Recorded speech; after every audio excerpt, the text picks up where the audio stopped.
Hello, New Prospect. Welcome to RTB 2021 for July the 9th, 2021. Hope you're doing well this day.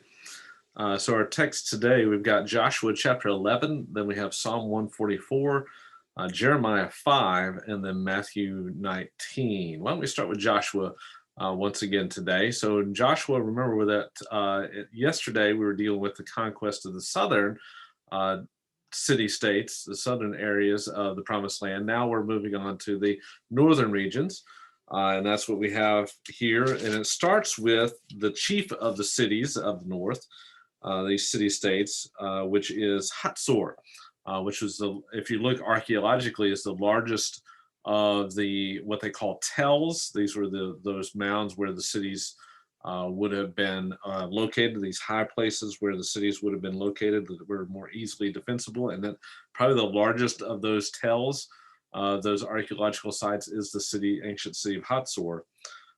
This is also ranks as only the third city that Joshua is said to have burnt to the ground, as it states in verse 13. Israel did not burn any cities that stood on their mounds, their tells, except Hatzor alone, which Joshua burned.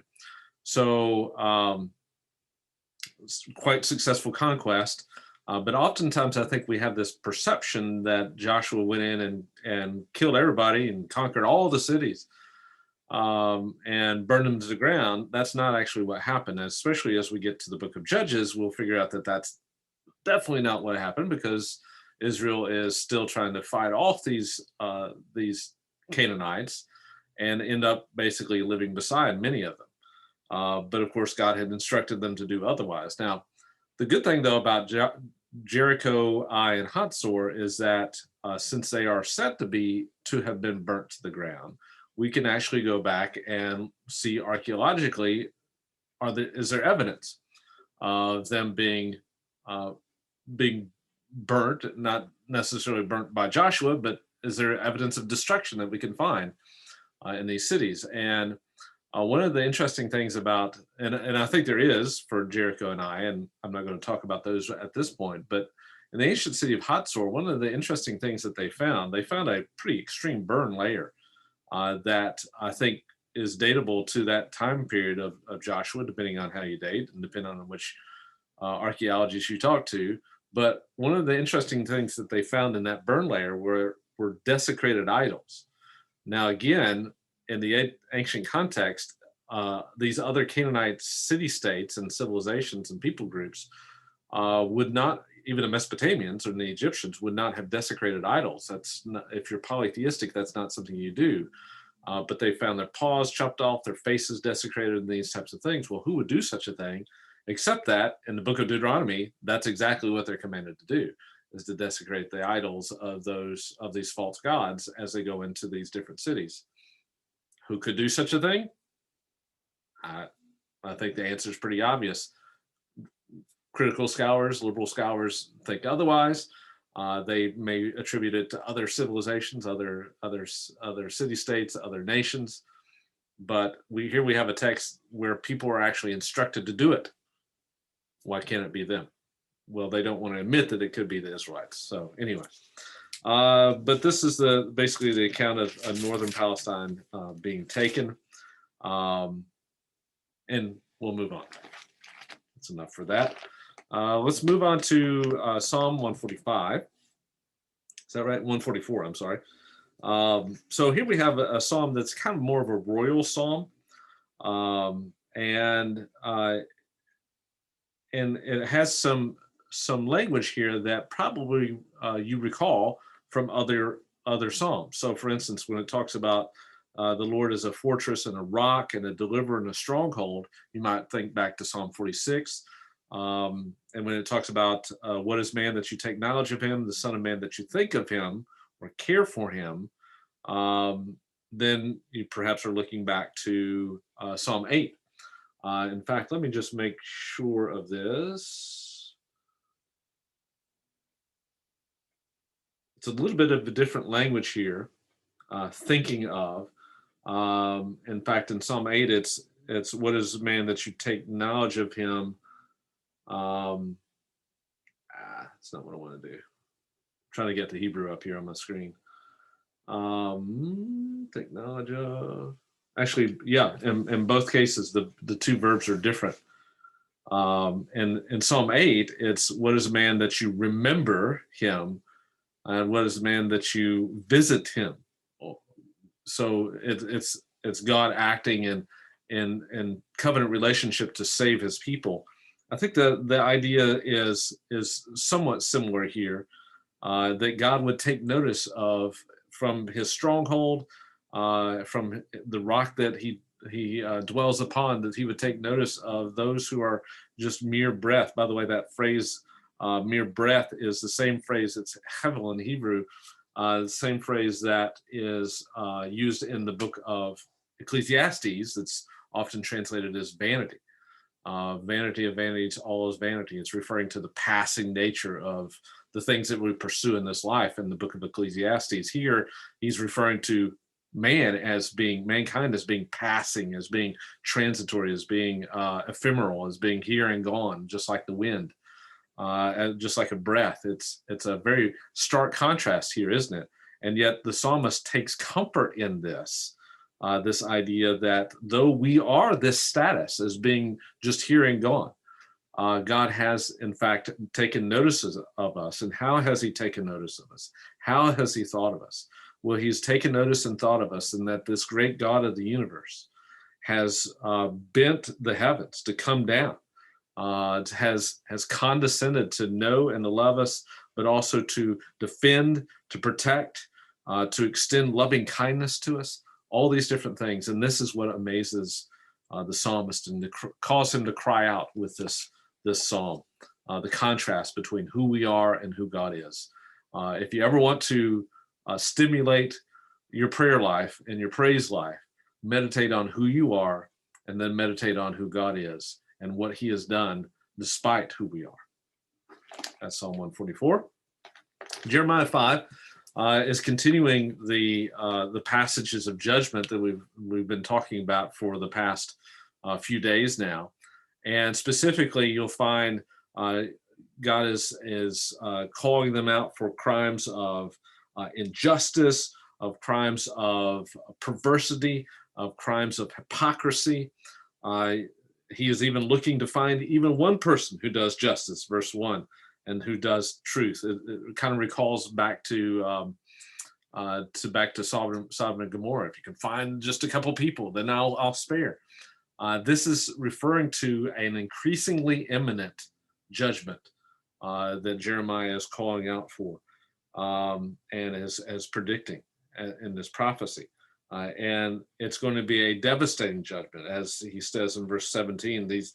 Those who he brings in as a tool in his hand to bring about judgment will devour and devour and devour and devour 4 times over there, and then demolish with the sword the fortified cities in which you trust. Here's the problem, right?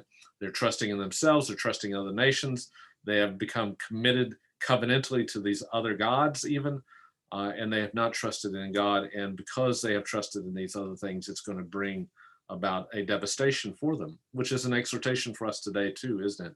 That we are to, when we trust in other things other than God, it never ends well for us.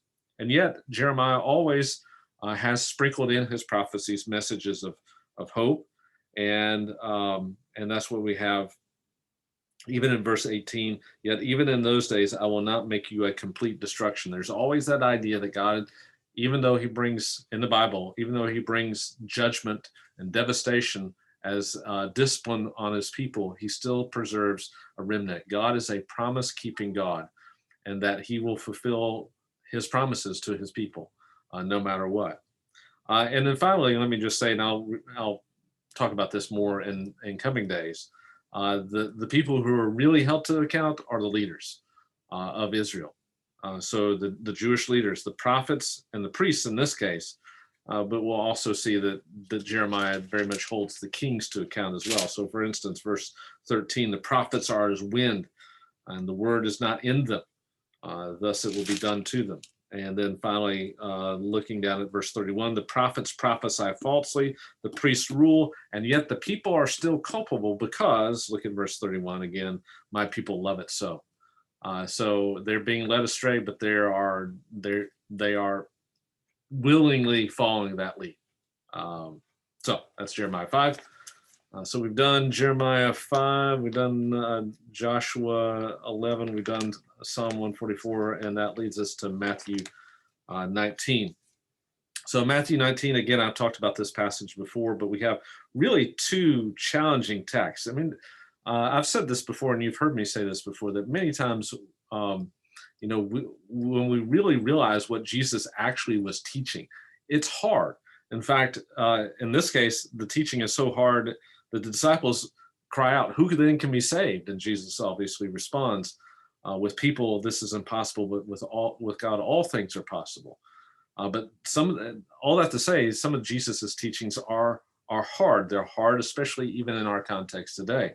Jesus's teaching here concerning divorce holds up a standard of marriage that is hard, especially in a culture where divorce is so common, so hurtful, and many have been hurt and devastated by this. And yet this is the standard that he upholds. And I think it's because God knows how hurtful this is and how important having healthy marriages are for his people. But of course, we also have this really difficult teaching of the rich young ruler who comes to Jesus and says, what must I do to inherit eternal life? And that he lists off Jesus says,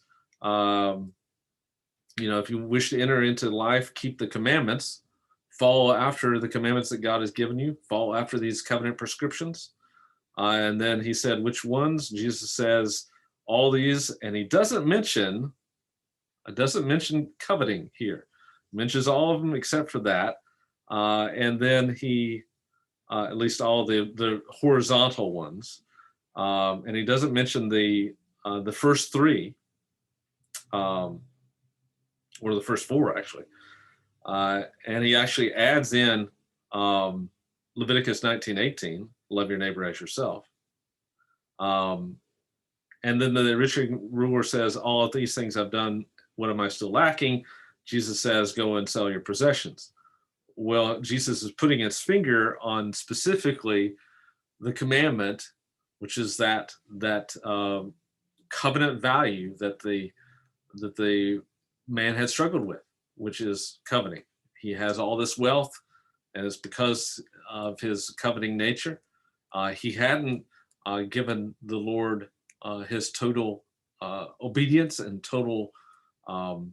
He had idols, for instance, in his life, and because of these things, Jesus says, "Go and show that you aren't coveting. Show that you aren't following after these idols," and he can't do it, and so he walks away sad because he owned very much property.